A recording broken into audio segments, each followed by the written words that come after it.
आणि आजचा जो आपला विषय आहे तो आहे शब्दामध्ये ताकद असणे.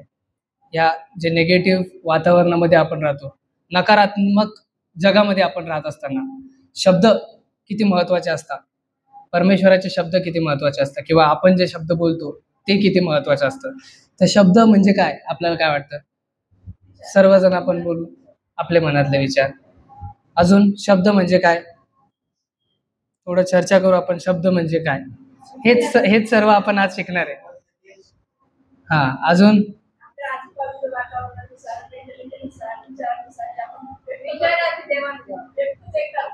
ते शब्द.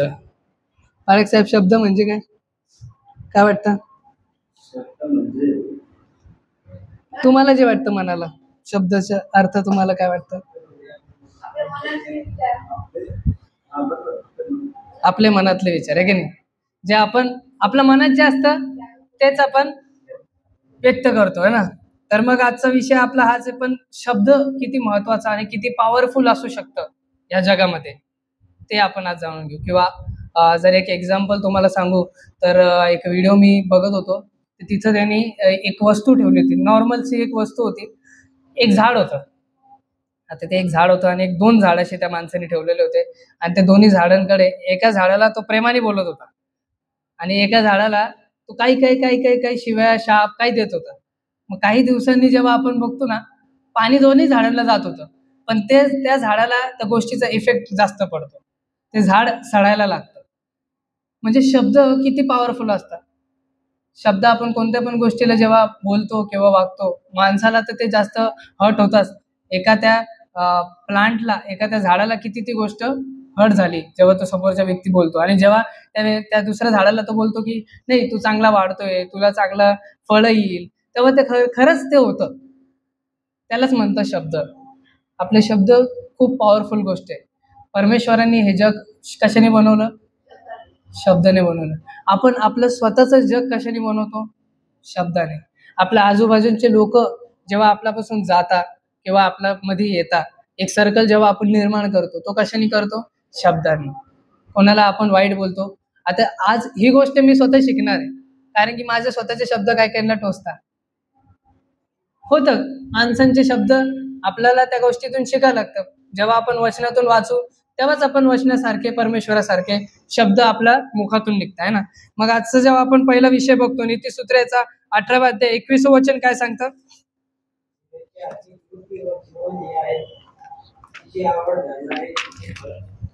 कशाच्या हाती? जिभेच्या हाती. जबान. जिभेमध्ये मृत्यू आणि जीवन आहे, आणि पुढचं काय? तिची आवड धरणारे त्याचे जे फळ आहे ते भोगतील. म्हणजे मग ती जीभ, परमेश्वराचे शब्द असले तरी ते चांगले आपल्यासाठी होऊ शकतात, आणि जर ते शब्द सैतानाचे असले तरी ते आपल्यासाठी वाईट होऊ शकतं. फळ दोन्ही गोष्टींमध्ये. पण मग आपल्याला कशी फळ पाहिजे त्याची विचार, त्याचं डिसिजन आपल्याला घ्यायचं. आमेन. पहिला आपला विषय, शब्द निर्माण करतात किंवा नष्ट करतात. आपल्याला शब्द निर्माण पण करतात आणि आपल्याला स्वतःला नष्ट करतात, किंवा दुसऱ्यांना आपले शब्द नष्ट करतात. आपण बघू नीतिसूत्रे 12 अध्याय 18 वचन.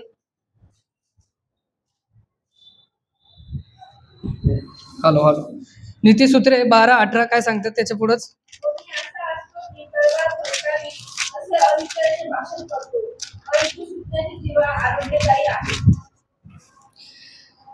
कोणी असा असतो की तरवार भोसकावी तसे अविचाराचे भाषण करीतो, परंतु सुज्ञाची जीवा आरोग्यदायी आहे. म्हणजे जेव्हा आपण जर बुद्धीने, जेव्हा आपण मनाने, जेव्हा आपण चांगले विचाराने कोणाशी बोलतो, तेव्हा ते कोणासाठी आरोग्य पण असू शकतं, है ना. पण जरी एखादा व्यक्ती, एखादा शिक्षक एखादा मुलाला सांगतो की तुझ्या आयुष्यात काहीच होणार नाही, ते त्याचं मन दुखवतो आणि खरंच त्याच्या आयुष्यात काही गोष्टी वाईट होतात. पण ते जेव्हा त्याचे आई वडील त्याला सांगतात की नाही, आज तू खरंच तुझा आज भले भले तुला आज 10वी मध्ये एवढे कमी पडलेले असे, पण तू पुढं काहीतरी करू शकतो, अजून चांगले मार्क्स आण, है ना. शब्द कोणाला खाली पण पाडू शकता किंवा कोणाला वरती पण आणू शकता. तर मग शब्द परमेश्वराचे जर आपल्या मनामध्ये असले तर ते किती चांगलं. ते शब्द आपण लोकांपर्यंत पोहोचू शकतो. आमेन. जेव्हा आपण बघतो नीतिसूत्र 12 आणि 18 मध्ये की इथं लिहिलेलं आहे, कोणी असा असतो की तलवार भोसकावी तसे अविचाराचे भाषण करीतो. मी तुम्हाला सांगितलं कधी कधी माझ्या तोंडातून पण असे शब्द निघतात की ते टोचण्यासारखे असतात, हे की नाही. तर तेच शब्दांना आपल्याला सांभाळायचंय.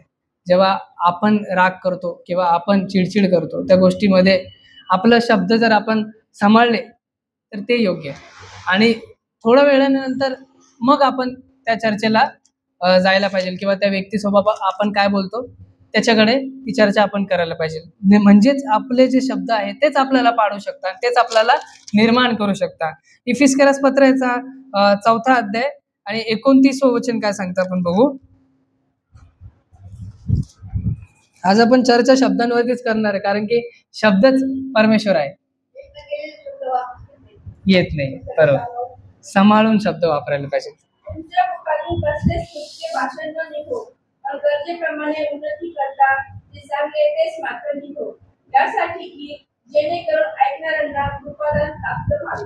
तुमच्या मुखातून कसलेच कुचके भाषण न निघो, पण गरजेप्रमाणे उन्नतीकरिता जे चांगले तेच मात्र निघो, यासाठी की तेनेकडून ऐकणाऱ्यांना कृपादान प्राप्त व्हावे.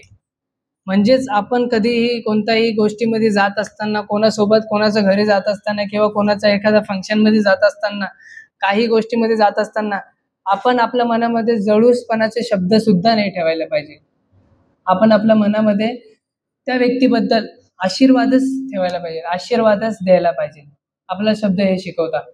कधीच आपल्याला कोणतीही गोष्ट वाईट कोणाबद्दल सांगायची नाही, वाईट कोणाबद्दल बोलायचं नाही. पण जे आपल्या मनामध्ये आहे, आपलं मन कसं स्वच्छ होणार? आपलं मन पहिलं वाईट आहे, हे की नाही. मन कधी स्वच्छ होणार? जेव्हा आपण बायबल वाचू, जेव्हा आपण परमेश्वराचे शब्द वाचू, तेव्हाच आपलं मन परिवर्तन होणार. तेव्हाच आपल्या मनामध्ये कोणाबद्दल चांगले विचार, चांगले जे आपल्याला त्याच्याबद्दल काहीतरी वाईट वाटतं ते कमी होतं आणि आपल्याला आशीर्वादच द्यावा वाटतं. तसंच आपले शब्द पाहिजे. जेव्हा पुढे आपण वाचतो की कसले तुमच्या मुखातून कसलेच कुचके भाषण न निघो, पण गरजेप्रमाणे उन्नतीकरिता जे चांगले तेच मात्र निघो, यासाठी की तेनेकडून ऐकणाऱ्यांना कृपादान प्राप्त व्हावे. जसं मी तुम्हाला स्टार्टिंगला एक एक्झाम्पल सांगितला 2 झाडांचे, है ना. ते 2 प्लांट मध्ये जेव्हा एका प्लांटला आपण शिव्यागाळ करतो, त्याला पाणी टाकलं तरी ते उगत नाही, आणि ज्याला आपण चांगलं बोलतो त्याला आपण पाणी टाकलं किंवा काही पाणी नाही टाकलं तरी ते उगेल. शब्द महत्वाचे प्रियांनो, आज हे जाणून घ्या. जेव्हा आपण वावरतो एका सोसायटीमध्ये, जेव्हा आपण राहतो, जेव्हा आपण आपल्या ह्या जागतिक दुनियामध्ये राहत असताना, हे जग जे आहे, हे जे जग कसं झालेलं आहे, नेगेटिव्ह झालेलं आहे. सगळं गोष्ट नेगेटिव्ह चालू आहे आपल्या लाईफमध्ये किंवा आपल्या आजूबाजूमध्ये. पण जेव्हा आपण पॉझिटिव्ह राहू आणि जेव्हा आपण आपले शब्द सांभाळू, तेव्हाच समोरच्या व्यक्तीचा उद्धार होईल. आमेन. आपल्याला जर आपल्या जीवनामध्ये उद्धार पाहिजे, आपल्या जीवनामध्ये जेव्हा उद्धार झाला तेव्हा आपण आपल्या शब्दांनी दुसऱ्यांच्या जीवनामध्ये उद्धार करणं गरजेचं आहे. कसं होणार? शब्द सगळ्यात महत्वाचा मुद्दा. आपण इतक्या याच्यामध्ये भरपूर गोष्टी शिकतो, है ना. पण योहान याचा पहिला अध्याय, पहिलं वचन आपल्याला समजतं का? नाही. तो आपल्याला वचन समजतो का? नाही प्रियांनो. आपण सर्व काही गोष्टी करायचा प्रयत्न करतो, 10 आज्ञा पाळायच्या प्रयत्न करतो, सर्व गोष्टी करायचा प्रयत्न करतो, बायबल शिकायचा प्रयत्न करतो, पण शब्द पाळणं गरजेचं आहे. आणि आपल्या मुखातून शब्द काय निघतात ते गरजेचं आहे. नम्रता, शब्द म्हणजे देव, आणि जेव्हा आपण ते शब्द काढू तेव्हा आपल्यामधून आपला देव दिसणार आहे, हे समजणं गरजेचं आहे. जेव्हा पुढचा जेव्हा आपण मुद्दा बघतो, शब्द मनाचा प्रतिबिंब आहे, मनाचे प्रतिबिंब आहे मनाचे. तर जेव्हा आपण मत्ती याचा 12वा अध्याय 34वं वचन आपण वाचूया. मत्ती 12 याचा 34वा वचन काय सांगतं? वाचा. 12:34. हो सापाच्या पिल्लांनो, तुम्ही वाईट असता तुम्हाला चांगल्या गोष्टी कशा बोलता येतील? अंतःकरणात जे भरून गेले आहे तेच मुखावाटे निघणार. अहो सापांचे पिल्लांनो, तुम्ही वाईट असता तुम्हाला चांगल्या गोष्टी कशा बोलता येईल? कारण अंतःकरणात जे भरून गेले आहे तेच मुखवाटे निघणार. आपण पहिले काय बोललो बघा, तुमचंच आज जे तुम्ही सांगताय त्याच्यावरतीच आज मेसेज आहे की शब्द अंतःकरणाने आपण बोलतो, जे मनात आपल्या असतं तेच आपण पुढं बोलतो. तर मग मन आपलं जर स्वच्छ असलं तरच आपण स्वच्छ बोलू शकतो, तरच आपण स्वच्छ वागू शकतो. आमेन. शब्द इथं सांगितलेलं आहे, सापांचे पिल्लांनो, सैतानाच्या पिल्लांना इथं म्हटलेलं आहे येशू ख्रिस्तांनी, अहो सापांचे पिल्लांनो तुम्ही वाईट असता, तुम्हाला चांगल्या गोष्टी कशा बोलता येईल. जेव्हा आपण कारण ती नीतिसूत्र याचा 18-21 पण बघतो, तिथं काय लिहिलेलं आहे, जे शब्द आहे ते मृत्यू पण आहे आणि जगणं पण आहे, नेगेटिव्ह पण आहे पॉझिटिव्ह पण आहे. मग ते आपण कसं घेतो ते आपल्याला समजून घ्यायचंय है ना. मग त्याच्या पुढे जेव्हा आपण बघतो की आपण नेगेटिव्ह जास्त बोलायला नाही पाहिजे, पण वचन परमेश्वराचे बोलायला पाहिजे. आपण आज कोणते कोणते मुद्दे दोन बघितले की शब्द निर्माण करतात आणि शब्द नष्ट करतात आणि शब्द मनाचे प्रतिबिंब आहे. मग आपलं मन शब्दांनी ओळखलं जातं. आपण जे बोलतो तेच आपल्या मनात असतं, तेच आपल्याला चालवतं, तेच आपल्याला बोलायला शिकवतं. तर मग आपल्या मनात परमेश्वराचे शब्द आपल्याला टाकायचे क्रियांना. जेव्हा आपण परमेश्वराचे शब्द आपल्या मनामध्ये टाकू तेव्हाच आपल्या मनातून समोरच्या व्यक्तीला ते कळणार आहे आणि समोरच्या व्यक्ती म्हणणार आहे की अरे हा तू ख्रिस्ती आहे का, तू बायबल वाचतो का.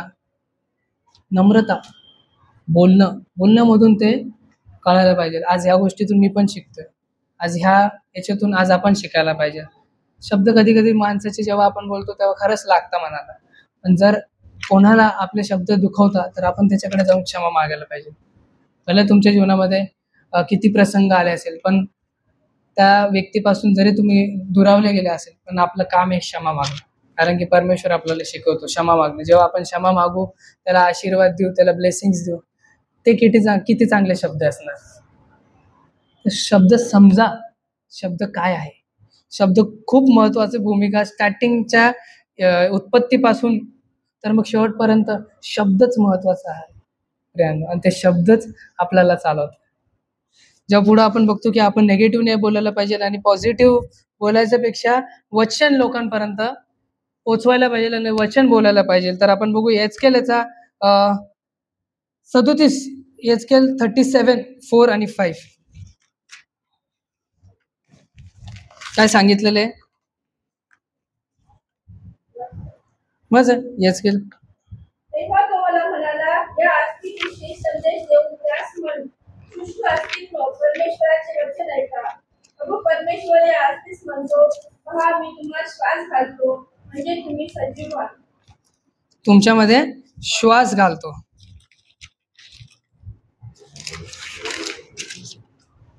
4-5 जेव्हा आपण वाचतो की तेव्हा तो मला म्हणाला, ह्या अस्तींविषयी संदेश देऊन त्यास म्हण, शुष्क अस्तीनो परमेश्वराचे वचन ऐका. प्रभू परमेश्वर या अस्तीस म्हणतो, पहा मी तुम्हास श्वास घालितो, म्हणजे तुम्ही सजीव व्हाल. परमेश्वराचे वचन आपल्यासाठी श्वास आहे. जेव्हा आपण ते इनहेल करतो तेव्हाच ते एक्झेल होईल है ना. जेव्हा आपण ते आपल्या मनामध्ये टाकणार तेव्हाच ते बाहेर निघणार, नाही तर निघणार आहे का नाही. परमेश्वर सांगतो ना, मी तुमच्यामध्ये श्वास टाकलेला आहे, पण त्याचा वापर कसा करायचं ते आपल्यावरती. तेच नीतिसूत्र 18-21 जीवे मरण त्याच्याकडेच आहे. त्याचा वापर कसा करायचा ते आज आपल्याला ठरवायचं आहे. आपण जर आपल्या मनामध्ये निगेटिव्ह विचार करत राहणार, कोणता विषय स्वतःचा विचार पण आपण निगेटिव्ह केला की यार माझ्याकडे आज पैसे नाही, माझ्याकडे आज हे नाही, माझ्याकडे आज ते नाही, माझं जीवन असंच चालू आहे, माझं जीवन तसंच चालू आहे, तर तसंच चालू राहणार. आज जर तुमच्याकडे पैसे नाही, तुम्ही सांगा ना परमेश्वर मला देणार, परमेश्वर मला ते देऊ करणार, तेव्हाच आपल्या जीवनामध्ये काहीतरी बदल होईल ना, तेव्हाच आपल्या जीवनामध्ये काहीतरी पॉझिटिव्ह एनर्जी येणार ना. परमेश्वर आपल्याला कसं चालवणार, पवित्र आत्मेद्वारा. पुढचा विषय आपला तो पवित्र आत्मेद्वारा परमेश्वर आपल्याला चालवणार. जेव्हा त्याचे शब्द आपल्या मनामध्ये येणार तेव्हा आपल्यामध्ये पवित्र आत्मा येणार, आणि जेव्हा आपण पवित्र आत्मेने चालू तेव्हाच आपलं तोंड आणि शब्द पवित्र राहणार. आमेन. पुढचं जेव्हा आपण बघतो पहिले 2 कोरिन्थियरासाचा 4 अध्याय 13 वचन काय सांगतं.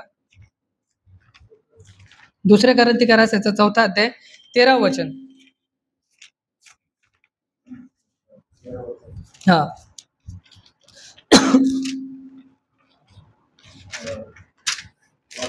वाचा. मी विश्वास धरला म्हणून बोललो, या शास्त्रात लेखापासून या शास्त्र लेखांचा जो विश्वासाचा आत्मा तोच आत्मा आमच्या ठाई असल्यामुळे आम्ही विश्वास धरतो आणि त्यामुळे बोलतो की मी विश्वास धरला म्हणून बोललो. ह्या शास्त्रलेखानुसार जो विश्वासाचा आत्मा तोच आत्मा आमच्या ठाई असल्यामुळे आम्ही विश्वास धरतो आणि त्यामुळे बोलतोही. विश्वास जेव्हा आपल्यामध्ये असणार तेव्हा पवित्र आत्मा आपल्यामध्ये येणार आणि पवित्र आत्मा आपल्यामध्ये असताना आपले शब्द कसे निघणार? पवित्र निघणार. आणि शब्द कसे निघणार? स्वच्छ निघणार. जेव्हा आपण कोणाशी बोलतो तेव्हा आपले शब्द चांगले राहणार, है ना. कधी आपल्या मनामध्ये कोणताही विचार चालू असताना परमेश्वराकडे पहिले तो मांडा. परमेश्वराकडे जेव्हा तुम्ही येणार आणि तेव्हा त्याला बोलणार की मला आता ह्या व्यक्तीबद्दल मला असा वाईट विचार येतोय किंवा मला त्याच्याबद्दल घृणा येत राहिली, मला त्याच्याबद्दल राग येतोय. परमेश्वराकडे या आणि त्याच्याकडे ते मांडा. जेव्हा त्याच्याकडे तुम्ही आणणार तेव्हा तुम्हाला तो पवित्र आत्मा देणार. जेव्हा आपण समोरच्याशी बोलू तेव्हा आपल्या मुखातून शब्द चांगले निघणार.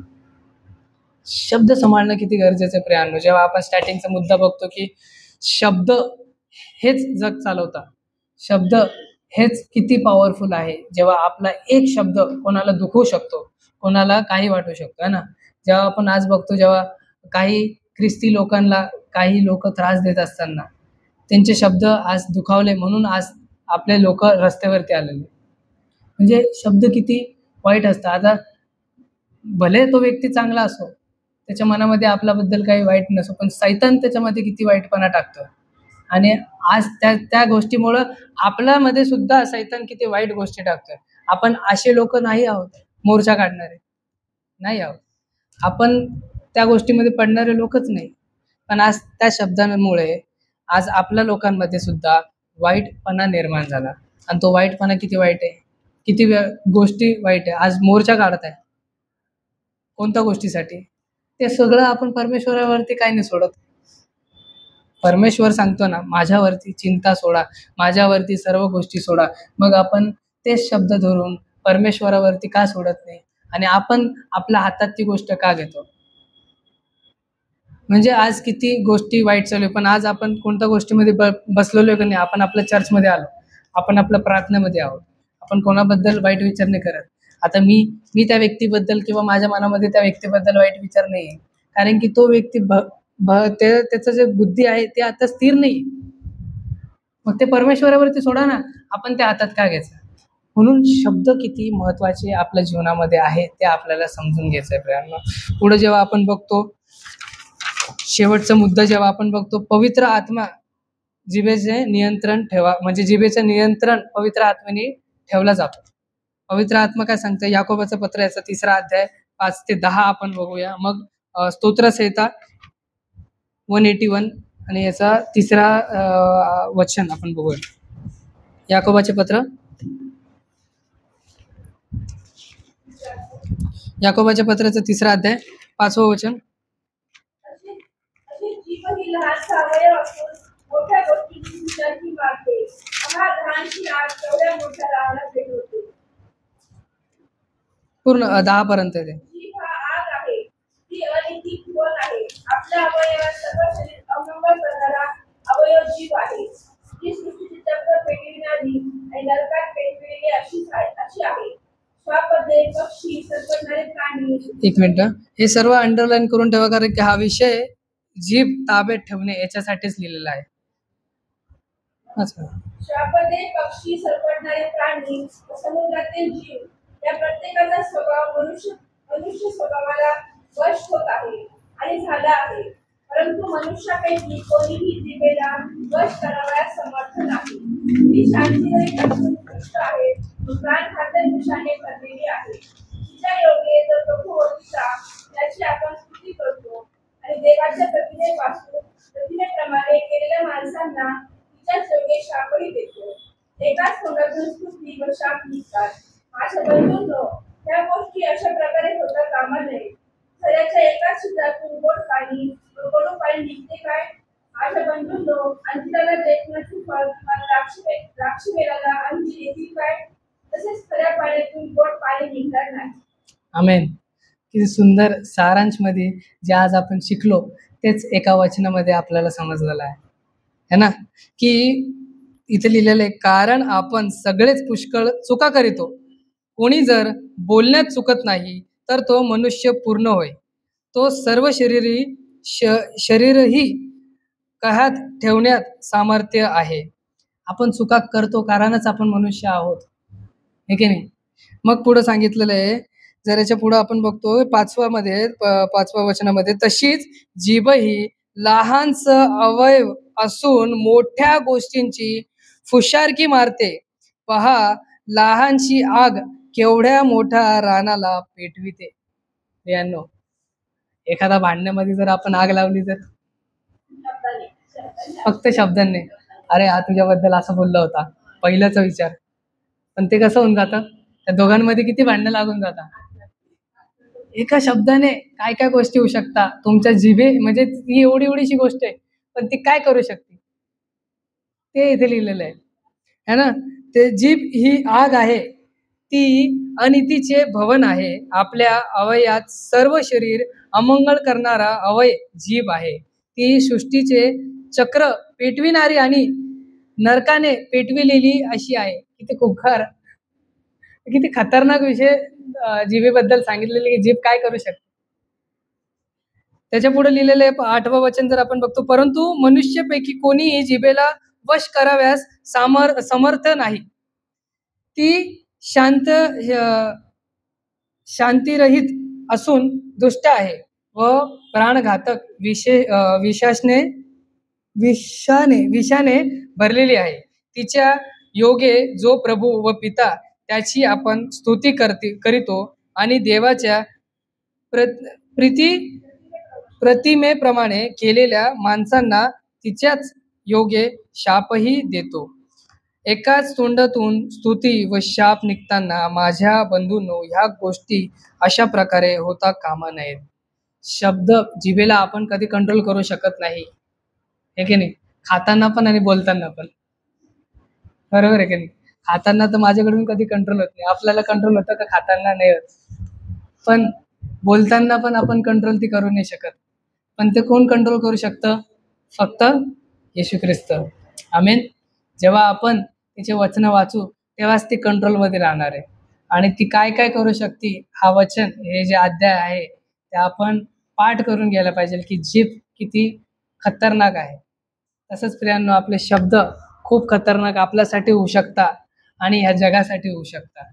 तर मग आज आपण ह्या गोष्टीतून काय शिकलो की आपल्याला आपली जीभ, आपलं तोंड सांभाळायचं आहे आणि पवित्र करायचं आहे.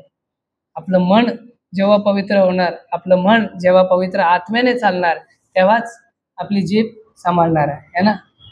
कधी कधी माझी जीभ पण नाही सांभाळत जाते, पण कधी कधी मला असं वाटतं की मी पण कंट्रोल करायला पाहिजे. तसं तुम्ही पण तुमच्या जीवनामध्ये कधी कधी तुमच्या जीवनामध्ये पण काही गोष्टी होतात, रागीटपणा येतो, कोणत्या पण गोष्टीमधून आपण जातो आणि आपल्या तोंडातून काही असे वाईट शब्द निघतात, जेव्हा ते शब्द लोकांना दुखवतात, पण ते दुखवणं कामात नाही. जर दुखवलं असेल तर क्षमा मागा आणि त्याला शाप न देता काय द्या, आशीर्वाद द्या.